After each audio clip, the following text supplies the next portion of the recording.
Baik, assalamualaikum warahmatullahi wabarakatuh. Kita lanjut lagi ke materi terbaru. Di sini saya sudah siapin satu repository starter code-nya buat teman-teman pelajari apa yang untuk mempelajari model itu seperti apa sebenarnya.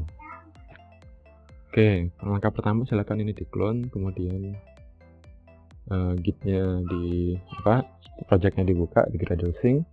Terus di sini teman-teman buka tab git. Di sini sudah ada local change dan log. Nah, di log all ini teman-teman bisa lihat step by step pembuatannya. Jadi yang kemarin saya starter layout itu udah ada di video sebelumnya. Kemudian ini sekarang saya masuk ke data binding only. Oke, apa yang saya lakukan di starter layout? Nah, saya kemarin udah lihat ya, ada di video sebelumnya, dilihat lagi nanti. Saya ngeset layout untuk kayak begini. Inspirasinya dari mana? Dari mediumnya Android Developer. Nih. Jadi background case-nya adalah aplikasi itu datanya hilang ketika terjadi configuration change. Nah ini ya, kita punya aplikasi buat ngitung skor basket, tapi ketika ada configuration change, salah satunya adalah device-nya di rotate, nah datanya hilang. Nah ini bisa diatasi dengan membuat sebuah view model. Tapi view model perjalanannya gimana? Kita akan tunjukkan perjalanannya mulai dari view model, data binding, navigation, sampai nanti kemudian kita pasangin view modelnya gimana. Nah selanjutnya ini silakan teman-teman lihat ini. Di sini ada repo aslinya. Nah di sini ini Gradle-nya nggak selesai ya, nggak saya selesaikan emang. Nah di sini bisa dilihat codingannya, nanti bisa di running biar tahu kira-kira nanti hasilnya seperti apa. Kemudian ini saya pindah ke data binding only ya. Ini diklik kanan, check out revision. Setiap nge-check out kita harus build clean lah paling enggak ya. Clean, kalau dia masih merah nanti di rebuild, karena nanti ini generatednya ini harusnya hilang. Nah, data binding kayak biasa kita setup ini build features data binding. Kemudian saya juga nambahin navigation di sini ya. Ini sudah pakai navigation. Oh, sudah pakai navigation ya. Bentar. Ini masih kita build. Kita lihat di navgraph-nya dan kita lihat di sini saya udah nambahin satu package baru namanya fragments dan models. Fragmentsnya buat apa? Buat fragment di navigation komponennya. Kemudian saya buat sebuah model namanya score. Intinya di sini sederhana aja, ada variabel score home dan score away. Kemudian ada metode-metode di sini. Di sini Pojo aja, Button Old Java Object. Kemudian di navigation graph-nya sederhana, dari main activity dulu saya buat fragment yang dijadikan navhost fragmentnya. Kemudian di sini di navgraph saya pakai sebagai navigation host, kemudian saya kasih counter fragment sebagai isinya. Nih. Kemudian sudah.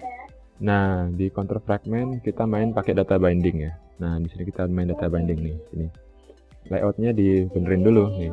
Saya benerin dulu layoutnya, dikasih ID dan nih ID-nya sudah sesuai nih, button 3 point home, button 2 point home, button free throw home, terus dan lain-lainnya, dan juga button reset. Setelah itu, setelah dikasih nama, saya kasih data binding ke variable score. Nah, di sini saya buat variable 2 fragmentnya, kemudian ada skornya. Kenapa kok fragment ada? Nanti kita mainin dia di oh belum tak masukkan, nggak apa-apa, kelebihan ini ya. Kita masih pakai skornya aja ini. Skornya, kemudian nanti di dalamnya fragment saya binding. Nah, bindingnya pakai apa nih?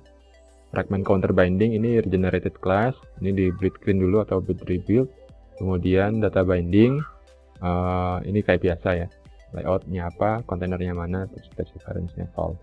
Kemudian di sini saya buat starting value-nya, si score ini awalnya 0, kemudian saya bindingkan lah variable score ini ke data binding sini. Jadi sekarang score ini sudah connect ke fragment counter sini. Di sini.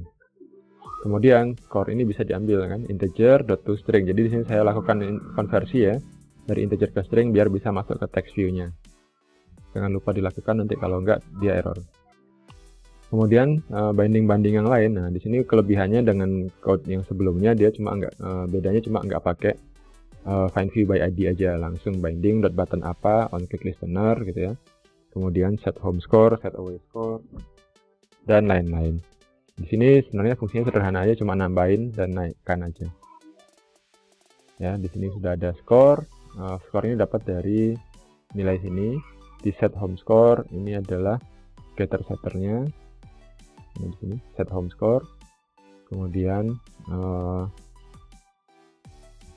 tambahnya sesuai berapa? 3 kalau 3 poin, 2 kalau 2 poin, dan lain-lain. Nah, ini jalan ya, working ini. Oke. Nah, ini sekarang kalau kita jalankan app-nya, nanti kalau kita compile jalannya sama seperti biasa, dia sudah bisa ngitung, cuma nanti akan ada beberapa problem yang kelihatan ketika kita rotate device-nya. Oke, saya jelasin sambil nunggu. Sini button reset score, tugasnya sederhana, ngeset nilainya away score sama home score, kemudian kita ngeset teksnya ini langsung dijadiin 0 lagi, sesuai dengan nilai. Sudah nih kayaknya.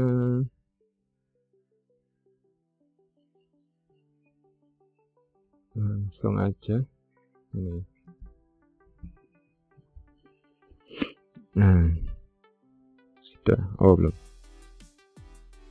Oke, mungkin ada agak aneh sedikit ya di sini di bagian ini. Kita sudah punya data bindingnya, tapi masa contoh ya, ini kita sudah ngebinding data ke sini, tapi ini masih harus kita setup manual. Ini coba lihat text home score, karena ini kayaknya perlu live data untuk biar auto update gitu. Nah, sekarang kita buka ya.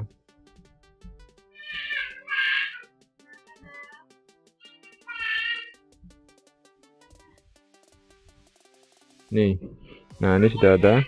Ini 3 poin, tambah lagi 2 poin, 11, jadi 10. Ini tambah 3 poin, 3 poin. Tapi ada perbedaan kalau kita, nah ini, nah ketika kita rotate dia hilang. Nih sama ya, 3, 6, 3. Ini kalau kita back hilang nggak ya? Oh, nggak hilang karena tidak ada configuration change, berarti yang ini. Nah, ini configuration change-nya hilang. Nah, ini masih ada problem di sini ya. Nah, kita lanjut. Nanti silakan dilihat, pelajarin dulu, nanti kalau pas ketemu meet yang di Zoom, teman-teman silakan tanya. Oke, where is git-nya, mana git? Kok hilang gitnya?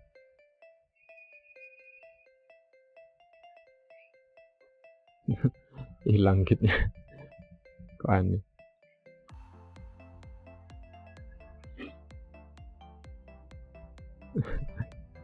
Where is the git?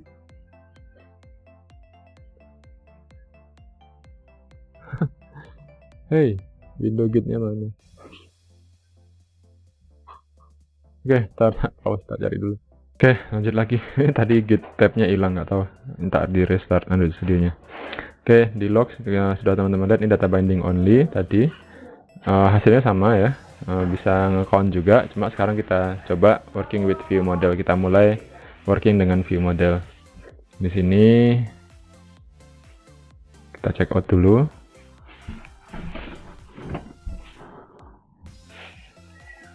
Nah, di sini saya sudah nambahin satu buah kelas baru namanya view model ya. Ini saya rebuild dulu. Nah, sekarang kita buka tutorialnya nih. Di sini nanti teman-teman baca. Ini dia. Nih, there's this step to creating and set up and using view model. Separate out your data from your UI controller by creating class that extend view model. Jadi data dari UI controller itu harus terpisah. Jadi data itu sendiri sekarang tidak masuk UI controller. Maksudnya apa? Proses kita naikkan counter itu tadi sudah terpisah dengan kelasnya controller, jadi harus ada di view model. Kemudian kita setup communication between view model dan UI controller. Kita kemudian pakai use view modelnya. Caranya gampang nih, kayak gini, public class core view model di extend view model. Cuma di sini dia mainnya pakai taruh sini ya, taruh di sini variabelnya. Kalau kita saya buatnya pakai kita counter view model. Nih saya buat kayak gini. Saya buat counter view model, extend view model, score, new score. Jadi variabelnya sekarang instead of masuk ke sini ke dalamnya fragment, sekarang datanya pindah ke sini nih di view model. Jadi skor ini tetap ada, skor ini tetap kita pakai, terus dia pindah ke sini, skor view model. Di fragment sudah nggak dipanggil lagi. Nah, nih. Kemudian di sini, di fragment counternya sekarang udah berubah. Data yang di instance bukan lagi punyanya score, tapi sudah masuk di counter view model. Jadi kita kasih nama counter view model. Nah, gimana caranya? Nah, sekarang kita sudah misahin ya. Sekarang data sudah terpisah. Kita set up communication between view model and UI controller. Berarti sekarang view modelnya ini, gimana caranya dia bisa masuk ke counter fragment pakai ini. Nih, mView model sama dengan new view model provider. Ownernya siapa? Get current view models class. Nah, beda sama yang di sini ya. Kalau di sini pakai view models providers of. Nah, ini sudah nggak bisa. Ini diganti. Satu baris ini ganti dengan baris ini. Nih. Kemudian jangan lupa di setup. Jadi binding ini sudah punya variabel. Fragment counter ini sudah punya variabel ini.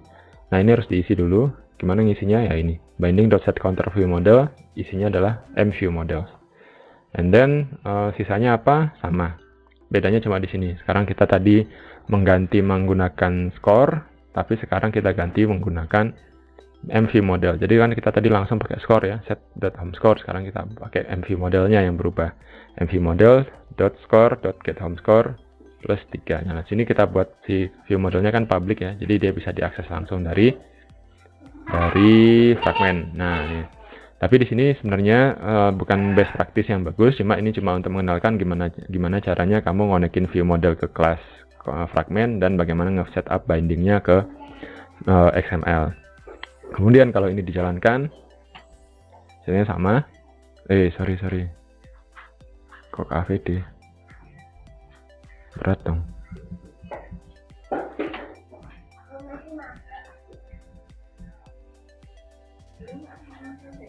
Jangan ke AVD. Tuh, terlambat.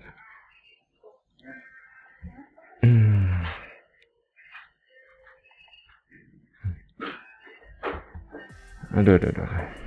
Yes, kadung ke AVD. Kita CRCP-nya mana?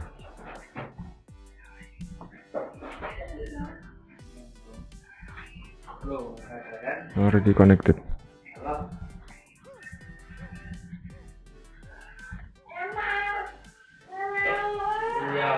Nih.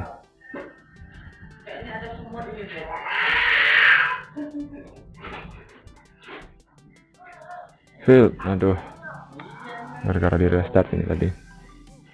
Oke, kita pakai AVD aja lah. Ini ya.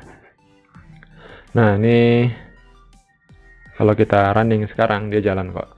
Tapi sudah bisa memaintain, jadi tidak hilang nilainya ketika ada configuration change. Nanti kita coba lihat hasilnya. Cuma di sini masih code ini data ini masih dihandle di UI controller ya. Ini UI controller nih, si fragment ini UI controller. Harusnya dia tidak dihandle di sini. Harusnya dia dihandle-nya di dalamnya view models. Jadi di sini kalau mau konekin view models, lihat ini kita create class, kita kasih variabel datanya. Kemudian di sini kita connect pakai view model provider, terus dibindingkan ke layout. Kalau sudah, nanti dia masuk ke sini. Ini lagi Gradle build. Oke, ini sudah selesai nih Gradle-nya. 3, 2 ya. Kemudian saya putar. Nah, ini 3-2-nya masih ada, masih ke maintain ya. Terus kalau kita rotate balik lagi, nah dia masih ada. Terus kalau kita keluar, kita masuk lagi, nah dia masih ada. Oke. Nah, ini sebenarnya sudah solve sih problemnya. si tadi. Kalau di rotate atau kalau configuration change data masih ada, tapi sebenarnya ini juga masih salah. Kenapa? Karena ini masih belum separate of concern-nya, masih nyampur-nyampur. Jadi di UI controller ini masih ada ini. Nah, jadi sekarang kita coba lagi yang baru. Better view models code but no live data. Nih coba ya. Check it out, build project.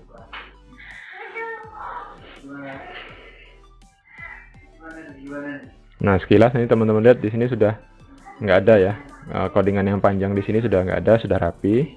Jadi di view model di fragmentnya benar-benar cuma ngurusin fragment aja, nggak ngurusin yang lain-lain. Nah, coba lihat. Nih, saya nambahin set lifecycle owner, kemudian set counter view modelnya mview model. Sekarang di view modelnya, di layoutnya nih. Nih, bedanya ini masih menggunakan counter view model masih sama.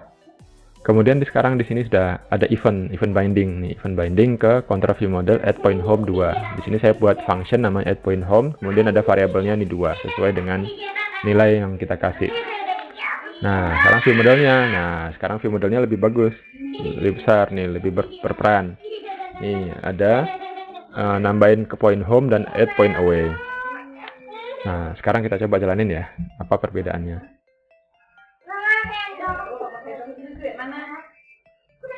Nih, ntar ya. Nah, lihat better view model. Jadi view modelnya sudah jauh lebih bagus. Jadi counter fragment sudah bersih ya daripada yang sebelumnya. Kemudian counter view model juga sudah ada metode tambahan. Nah, sekarang bedanya ini. Nah, nih, kita klik, tapi dia nggak nambah apa-apa. Nah, ini karena apa? Nah, ini kita lihat. Lognya adalah point home. Oh, gak select. Gak select, Rek. Oh, bukan SM, emulator. Oke. Halo. Oh, kita ulang aja nih. Nah, ini. Nih, sudah keluar. Point home dan point away-nya sudah kelihatan ya. 15, 12 ya. Point home-nya kita tambahin 3, 15, 18, nambah, tapi ini nggak berubah. Karena apa? Karena si data binding-nya ini tidak bisa mengobserve ini. Jadi, di sini, counter view model ini, score.away score, ini tipe datanya ini bukan sesuatu yang bisa kita observable. Bukan, ya, jadi masih tipe data klasik lah ya. Dia tidak bisa di-observe. Nah, sebenarnya kalau ini bisa dibuat di-observe, ini bisa update otomatis. Nah, gimana cara membuat dia bisa jadi observable? Kita lihat nih, view model dan live data. Nah, kita barulah bermain di sini dengan yang namanya live data. Live data itu apa? Nanti live data itu kita bisa ngupdate UI tanpa harus membuat codingan. Jadi kita kalau sebelumnya di data bindingan sebelumnya kita buat code kan, binding.set data gitu kan ya. Binding, ambil text view-nya, .set text. Nah, ini nanti kalau sudah pakai live data, nggak perlu pakai set text lagi, langsung jalan. Kita coba ya, pindah-pindah ke checkout. Nah, sekarang build, rebuild dulu aja, biar aman. Nah, kenapa kok selalu di rebuild? Karena ini ada generated-nya ini loh. Nah, generated-nya ini kadang nggak sama tiap kali kita pindah. Sekarang di view model nih, lihat nih, saya udah nambahin ini satu hal nih baru nih, variabel baru namanya score mutable live data. Tipe datanya mutable live data, punya generik namanya score, kemudian score mutable live data sama variabelnya. Nah, sama dengan new mutable live data. Apa ini? Ini adalah live data yang bisa diisi nilainya, bisa diedit, namanya mutable. Nah, mutable ya, mutable itu bisa berubah. Kalau live data itu live data yang tidak bisa berubah. Kalau mutable dia bisa berubah. Nah, gimana cara menggunakan mutable live data? Nah, sekarang kita set up dulu di fragment counter. Nah, ini sekarang counter view model score.homescore. Nah, ini masih salah nih kayak ini. Nah, counter.homescore ya. Nah, sekarang saya set mutable live datanya menggunakan set value. Jadi ada dua cara ngeset nilai dari mutable live data, yaitu menggunakan set value atau post value. Kalau kita mau set menggunakan set value itu di main thread. Kalau mau menggunakan post value di thread yang background thread, yang bukan main thread. Nanti tahu efeknya apa. Sekarang ini kalau kita coba, kayaknya bisa apa enggak ya? Dia sudah view model dan sudah ada live datanya. Coba apa yang coding di counter fragment. Oh ini, nah kenapa kok dia bisa berubah ya, padahal ini masih salah nih. Ini masih ngeklik yang dipanggil masih score ya. Sebenarnya ini nggak bakal berubah nih. Yang membuat dia bisa berubah di sini adalah ini. Saya bisa membuat mViewModels.score score mutable live data .observe. Jadi saya mengobserve nilai score mutable live data, kemudian ketika ada perubahan saya set teksnya. Nah, ini yang bikin dia bisa berubah. Walaupun tadi di sini setupnya ini ya ke score ya, harusnya bukan score ya, biar dia langsung berubah tanpa nambahin kayak gitu. Sekarang 3 berubah ya, 3 saya free throw 2 kali, terus ini 3 poin lagi. Kemudian kalau ini diputar, ini masih jalan oke. Masih bagus. Lagi. Nah, ini udah. Nah, ini masih oke ya. Nah, sebenarnya ini bisa diganti dengan live datanya tadi. Live datanya tadi kita ambil nilainya, kemudian kita tampilkan. Coba kita lihat. Better, view model, and live data. Ini di-build lagi. Nah, sekarang di sini yang saya lakukan apa? Saya ganti. Bukan lagi menggunakan score, tapi saya menggunakan score mutable live data. Efeknya apa? Ini bisa langsung berubah, walaupun kita nggak bikin observer. Nah, sekarang ini hilang nih, udah bersih lagi nih. Di sini cuma kita ngeset view modelnya apa, ngeset bindingnya, kemudian kita return binding.getRoot. Habis gitu, kita coba jalanin. Nah, dengan menggunakan konsep yang tadi, sekarang ini kita udah punya app yang fragmentnya bersih, ya. Fragmentnya bersih nih. Kemudian view modelnya juga bersih, tapi datanya juga dynamic. Oke, coba lihat. Nih, 3 poin. Oke, 2 poin, 2 poin. Free throw 2 kali, 3 poin, 2 poin. Nah, sama-sama 7, 3 poin nih, biar berubah. Nah, ini kalau kita rotate, dia udah masih ya, ada configuration change, dia masih jalan. Oke, nah ini better, tapi masih ada yang salah. Kenapa kok salah? Karena ini. Nih, di counter view model sini. Di sini kita masih mempublikkan ini, si mutable live data. Padahal tadi dealnya sebenarnya si ini adalah separation of concern kan. Nih, separate your data from UI. Ini kita sudah bisa separate data from UI kan. Bisa sudah communication, terus menggunakan UI frame model dari UI controller. Jadi yang harus kita lakukan adalah apa sebenarnya? Ini mutable live data ini tidak boleh di share public, ini harus jadi private, dan kita share-nya adalah live datanya aja. Yang kemudian di sini memanfaatkan live datanya itu tadi, bukan mutable-nya. Nah, gimana caranya? Berarti sekarang kita masuk ke Perfecto View Model and Live Data. Check out master. Oke, nih sekarang kita ada di sini. Kayak biasa, build, rebuild.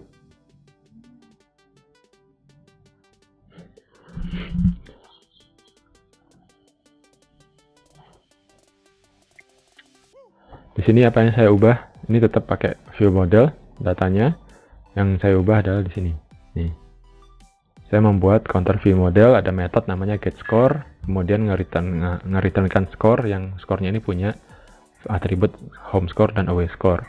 Kemudian yang lainnya ini cuma metodenya lagi yang ada di view model. Jadi sekarang si UI itu communicate-nya sama view model, sama dari tadi juga kayak gitu.